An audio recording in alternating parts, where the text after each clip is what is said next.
All right, let's dive right into what is honestly a pretty high-stakes administrative journey. Securing a German spouse visa is absolutely not just a matter of filling out a few quick forms. It plays out exactly like a transcontinental relay race. It requires perfect precision, timing, and a seamless handoff of a bureaucratic baton between both partners across totally different time zones. If you drop the baton, the whole race stalls. But hey, if you know the track ahead of time, it is entirely manageable. To help you navigate this massive bureaucratic landscape without dropping that baton, we're going to break this explainer down chronologically. We'll start with the visa relay race, move to your pre-departure India checklist, cover parallel tasks in Germany, tackle those first-week arrival sprints, and finally look at long-term jobs and integration. Okay, part one, the visa relay race. So we're talking about the Category D national visa here. And unlike a simple tourist visa, this is a complex legal instrument that really demands a coordinated effort. While the spouse in India is right there in the starting blocks, passing language tests and organizing identity documents, the spouse already in Germany is running a parallel sprint. They are simultaneously getting translations, talking to landlords, and arranging state health insurance. You absolutely must work in parallel to clear these initial hurdles. Moving on to part two, the pre-departure India checklist. Let's focus on that runner in the starting blocks in India. You've got to compile a very strict set of documents to definitively prove your identity, the legitimacy of your marriage, and your financial security. Now, you might notice the requirement for the Pundit's Aadhaar card for Hindu marriages. It sounds kind of intense, right? But think about it from an auditor's perspective. It brilliantly grounds a religious, spiritual ceremony into a verifiable legal reality for the German state. By providing the state-issued ID of the priest who actually officiated the wedding, the embassy can authenticate an event that happened thousands of miles away. And speaking of strict audits, 500 euros. Yeah, that massive sum is literally a manual override investigation penalty you will be forced to pay if your passport name or marital status doesn't perfectly match your new marriage certificate. The German bureaucratic software is highly rigid, so a mismatch can even lead to your application being canceled entirely. But here's the crucial point, and it's a huge money saver. This is a trap you can completely bypass simply by applying for a fresh, updated passport before you start your visa application. Dodging that fee is just one piece of the puzzle. Avoiding the top 5 visa application mistakes will save you months, literally months, of delays and immense frustration at the embassy. For example, simply stapling your original documents together ruins the automated scanning process at the consulate. Just don't do it. Keep your documents pristine, make sure your passport issue date is under 10 years, never forget the Pundit's Aadhaar card, always include those sworn translations, and absolutely double-check your transit insurance. Now, we hit the requirement that probably causes the most debate, the A1 German language certificate. You might be asking, wait, if my spouse works entirely in English in Berlin, why do I need German? Well, rather than just being some arbitrary corporate hurdle, this legal requirement acts as a psychological safety net. It's deliberately designed to prevent the profound isolation of the newly arrived spouse when they're navigating their local neighborhood, buying groceries or reading train schedules. Simply put, it gives you a voice.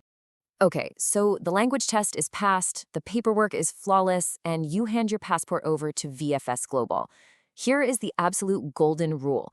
You must keep an absolute minimum buffer of 21 days between that VFS appointment and your actual flight to Germany. Physical transit and stamping take serious time. Do not cut this close, or you're going to find yourself rescheduling a very expensive international flight. Which brings us to Section 3, Parallel Tasks in Germany. Let's shift continents for a second. While those documents are being meticulously gathered and submitted in India, the spouse already living in Germany has to prepare the landing pad. The baton is in the air. Completing 3 very specific steps within the German legal system ensures that local city registration offices will accept your paperwork without friction later on. First, get your Indian marriage certificate translated by a local sworn translator. It usually runs about 50 to 60 euros. Second, secure your landlord's official confirmation letter. And third, contact your health insurance provider, like TK, and get your incoming spouse officially added to your plan as a dependent. But hold on, before anyone boards a plane, listen carefully. We call this the transit gap trap. And it highlights a massive difference between a legal technicality and real-world risk. Yes, VFS might accept a TK insurance letter for the visa itself, but public German health insurance will absolutely not save you if you have a medical emergency during a layover in Dubai or Turkey. TK only covers you the exact millisecond your foot touches German soil. Always. Always buy separate travel health insurance to protect yourself during that transit window. Section 4, First Week Arrival Sprints. All right, the flight lands safely. You've made it. Take a breath. Okay, Now, the bureaucratic race immediately resumes with a very strict sequence of tasks for those first few days. Let's see how this builds your legal footprint in Germany because it cascades automatically. Day 1. Get a local SIM card so you actually have a functioning phone number. Day 2 is the big one. Register at the local Rathaus for your city registration. That single piece of paper unlocks literally everything else. You send it off to finalize your permanent health coverage, and it automatically prompts the federal tax office to generate your official tax identity. It's a true domino effect. And speaking of taxes, here is quite literally one of the most vital money-saving hacks in this whole explainer. By default, married couples are dumped into tax class 4, which assumes equal income. But by immediately visiting the Finanzamt and shifting your tax classes to class 3 for the working spouse and class 5 for the non-working spouse, you drastically reduce the tax deductions on that single income. This saves crucial tangible cash for your household right when you need it most to buy furniture and actually settle in. And finally, Section 5, long-term jobs and integration.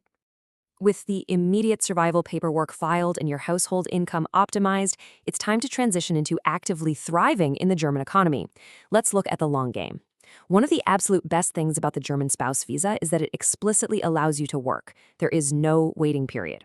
Step 1 is registering as a job seeker on the Federal Agentur für Arbeit portal. As soon as you get a job offer, just request your social insurance number from your health provider and hand it straight over to HR. You are immediately eligible to jump into the workforce. But here's a massive strategic timeline hack when it comes to your residency card. Your entry visa actually gives you a buffer of a few months, so use it. This strategic delay is a brilliant financial move. By waiting to apply for your local residence permit until you actually have a signed job contract, you apply just once as a worker. If you rush and apply immediately as a dependent and then get a job a month later, you completely waste money by paying that €100 processing fee a second time for a work permit. Just delay it. Get the job and apply once. Now, what if you need to level up your language skills to actually land that job? The government actively incentivizes your professional growth here.